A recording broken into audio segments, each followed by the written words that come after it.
Well, I mean, the Niners are facing the Buccaneers this week in a game that sets up to be a blowout, according to Vegas. The Niners are 12-point favorites right now. The line opened at 7.5. It moved to 12.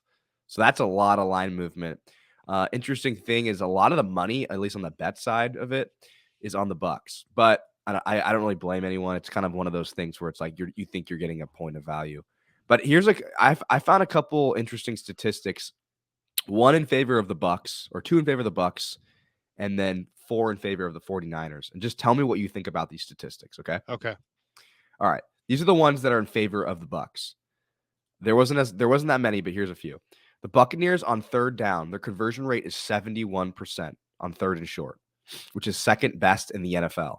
The 49ers defense has allowed a third down conversion rate of 66% on third and short, which is the sixth worst. So by that statistic, the Buccaneers are good on third and short. The Niners are not good at stopping people on third and short. What do you think about that? Avoid third and short. So that's interesting. So say that again. Tampa Bay on third and short is what? They have a conversion rate of 71%, which is the second best in the NFL. Okay. The 49ers defense is allowing a conversion rate on third and short of 66%, which is the sixth worst in the NFL. 66% conversion rate allowed. And you said sixth worst? Yes. Yeah. So, I mean, this is an area where the 49ers, you got to avoid third and short. You got to get your work done early. Yeah. Tampa's good on third and short, and the Niners are bad at getting off the field on third and short. So, yeah, no question about it. The first and second down and avoiding third and short is going to be one of the major keys. I don't think there's any question about that.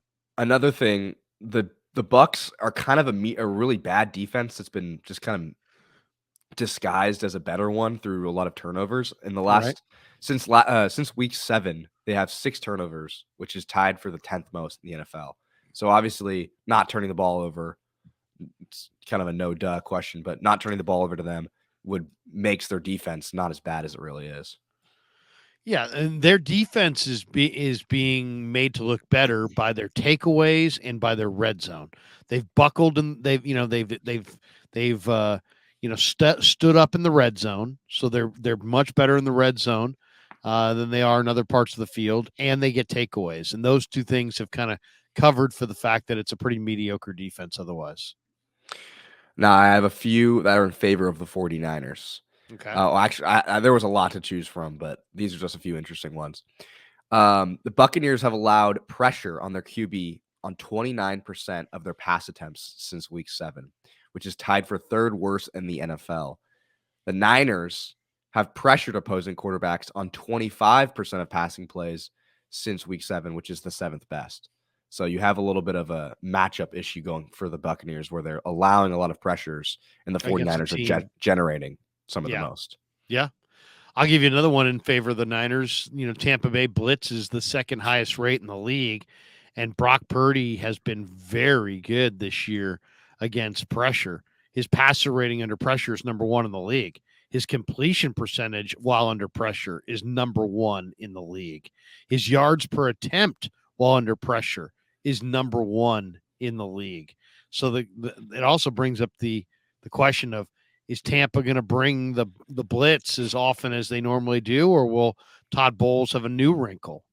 I think that's one of the questions coming into this game.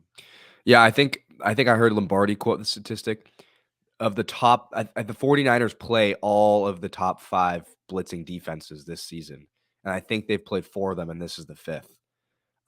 So it's not even Minnesota, Tampa, the Giants, Dallas, and Pittsburgh.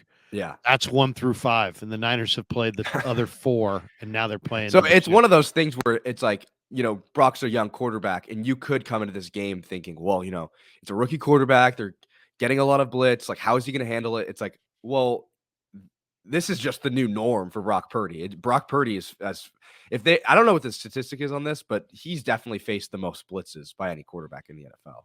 He's just been blitzed nonstop in some of these games. Has he actually faced the most blitzes? I don't know. I don't know, but it seems like it. He's faced the most blitzing defenses for sure. Yeah. Yeah. Oh, yeah. And it makes a lot of sense that most young quarterbacks, you want to speed them up, and usually when you speed them up, they make bad decisions. But by speeding them up and by blitzing, you're also giving them defined reads.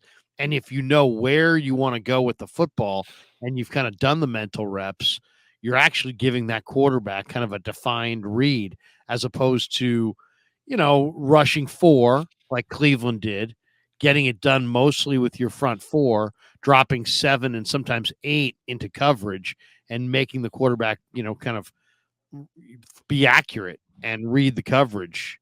And that's sometimes for some quarterbacks, that's harder to do than giving them the defined read with the blitz. So it's going to be, as I said, it's going to be interesting to see. The 49er offense is the lowest turnover rate in the NFL. So, can that trend continue, or does Bowles somehow, some way get Brock Purdy, into a place where he's not comfortable? Yeah, the Buccaneers have three rushing touchdowns in the red zone this season, which is tied for the fourth fewest. And the 49ers have allowed only 4 rushing touchdowns in the red zone, which is also the fourth fewest allowed. So good red zone I rushing don't team. think the Niners are not going to have any problem taking away Rashad White. Yeah, I don't. I think that the problem is going to be, even if they get a little pressure, even if their coverage is tight. Unlike last week, where you had Calvin Ridley, Christian Kirk, Evan Ingram, now you've got, Mike Evans, Chris Godwin, and Cade Otton. And the Tampa Bay receivers, I think, are not as fast, but they have better receiving skills, better ball skills, and they can catch the ball in a crowd and hold on. So that's the question: is can you bother the Tampa Bay receivers or put enough pressure on Baker where he struggles in the pass game? Because you could be right there next to Chris Godwin, but he'll make that catch, and you can be draped all over Mike Evans, but he's going to make that catch. So the Niner defense is going to be challenged uniquely come Sunday. Yeah, I see this kind of similarly to how the 49ers defense compared to the Minnesota Vikings offense, where Rashad White, like Alexander Madison, it's not really a back to be feared of. Rashad White puts up numbers in fantasy. So if you have him on your fantasy team, you might think he's good, but he's more of a pedestrian talent that just gets a lot of production through receptions. And I'm pretty sure he's averaging in the low 3s per rush attempt. Right. So he's not anything to be afraid of. But yeah, you're right. The receivers are the engine of this offense. Mike Evans, Chris Godwin. The one thing I will add is, Charvarius Ward, who's kind of struggled this year guarding some of the quicker, speedier receivers. I kind of like how he matches up against Mike Evans. He matched up well against DK Metcalf, and Mike Evans isn't DK Metcalf, but Mike Evans is obviously a great receiver, but I kind of like Charvarius Ward running with Mike Evans and those type of receivers. What do you think about that? Well, I can see why you like that. I mean, he's a bigger corner on a bigger receiver. And I think, sometimes Mooney has problems with guys who have speed where Evans, doesn't have that kind of speed. So it should be a speed advantage in Mooney's direction. I just think the Niners are going to be challenged in 2 areas: the defensive backfield, because of the ball skills of Godwin and Evans and Otton, and then on the offensive line. Vita Vea is a disruptive force. He's got 4.5 sacks, 2 forced fumbles. He's created 6 sacks. He's been double teamed at one of the highest rates in the league. They also have Shaq Barrett. They also have Kalijah Cansey, Levante David, Devin White. I mean, they've got some difference makers on their front line, their front 7, and they're coming off a game where they hit the quarterback 13 times. So the 49er offensive line, which is not 100%, we don't know if McKivitz is going to go. We don't know if he doesn't go, who's going to play right tackle.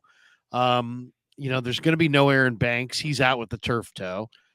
Trent Williams is not 100%.